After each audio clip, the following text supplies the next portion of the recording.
Hello everyone, this is LB3 and I am back again with another draft video. This video is part of a series where I will take a look at the top matchups between draft prospects in college football week by week.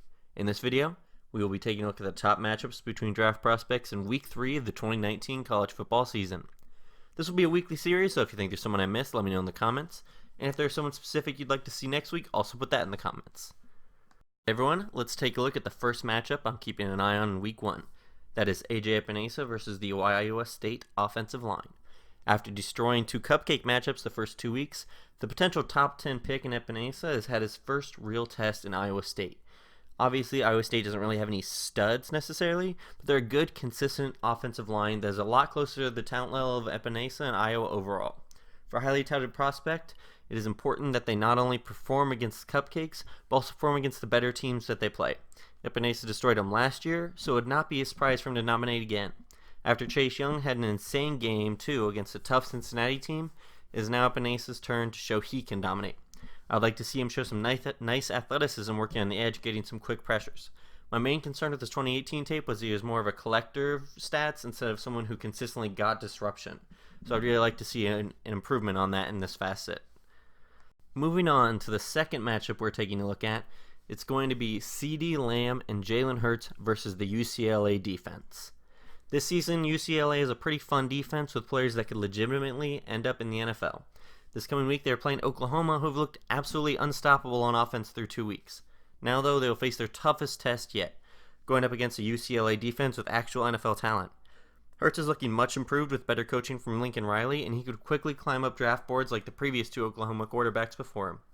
Lamb is not an athlete like the last two Oklahoma receivers to be drafted, in D.D. Westbrook and Marquise Brown, but he is good enough, and he is fantastic at playing the ball in the air. Even considering the fact that he is on the smaller side, he will be one of the best jump ball wide receivers in the class, and he has great route running. You have to show that he can get open and produce when working against NFL talent man on man. If he can separate on his own apart from the scheme, that would be a very nice boost for his stock. On the other side of the ball, if UCLA can lock down the Oklahoma offense, or even just Lamb, that would really help the perception nationally. Even just slowing down the offense that has looked so dominant would really help the way the UCLA defense and their prospects are seen by some.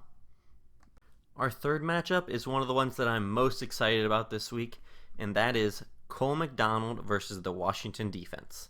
Now, despite the loss this past week, Washington still has a great defense, and this will be the proving ground for Hawaii quarterback McDonald. A quarterback that typically doesn't have too many interceptions, McDonald has 4 in his first game of the season, including 2 in a row when they were trying to put the game away for the win. He ended up getting benched, and then he started next week and played really well. The positives were still great with McDonald in that game, being a decisive quarterback who is very aggressive and largely accurate. His arm is NFL quality, even though it's not necessarily amazing. The biggest problems lie in McDonald are within the scheme that he plays in, which can at least partially be questioned how much it has to do with his success. And the other issue with McDonald is his release, which is a bit wonky and could be leading to some of his occasional lapses in accuracy. A good game against Washington, who Hawaii is completely unmatched against, shouldn't be able to compete with, could start to put McDonald into the conversation with the top draft eligible quarterbacks. On the other side of the ball, after a rough week 2, it will be important to see how Jacob Eason bounces back. Against a weak Hawaii defense, anything less than dominance will be a letdown. Our fourth matchup of the week is someone who had a rough week 1, but after a quarterback switch, had a revitalizing effort in week 2, albeit one that was against Charleston Southern. This matchup is South Carolina wide receiver Brian Edwards versus Alabama and cornerback Trevon Diggs. Diggs is arguably the top cornerback in the country and placed in the top 10 of my big board in cornerback 1, and Edwards is a big receiver with a lot of potential who flashed after Jake Bentley was finally replaced. This will be Edwards' biggest test of the season, so having a nice stat line here could really help when scouts are going through the game logs later towards the end of the season.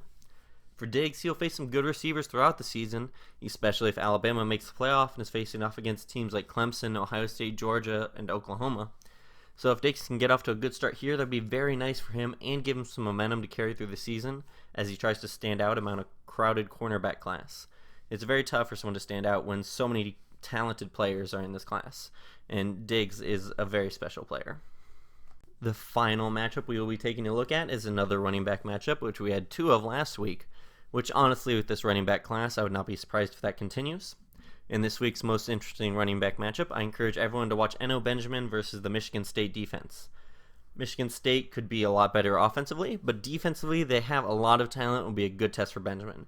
They have one of the best run defenses in the country. Arizona State wants to run the ball over and over again, though, and they will just keep giving it to Benjamin to do just that. A player with great contact balance, even when it looks like he is a guarantee to go down, he can keep going for a bit longer. Michigan State will know Arizona State wants to run it, so it will always be tough sledding for Benjamin, but that hasn't always stopped him before. Benjamin likely won't be a first-round selection, but he has a strong opportunity to play himself into a guaranteed Day 2 selection, and that starts against Michigan State. Alright everyone, those are the top 5 matchups that I will be keeping an eye on in Week 3 of college football. If I missed a good matchup, don't hesitate to comment it, and I will be sure to check it out. I'll be doing these videos weekly throughout the season, so if there are any matchups you definitely want me to highlight in Week 3, don't hesitate to comment those either. I always love to hear feedback and have some good draft conversations. If you liked this video, then definitely subscribe, as I will have a lot more draft content coming to this channel throughout the college football season, and then after that, all the way up until the draft. This has been LB3. I hope you enjoyed and learned something new. Peace.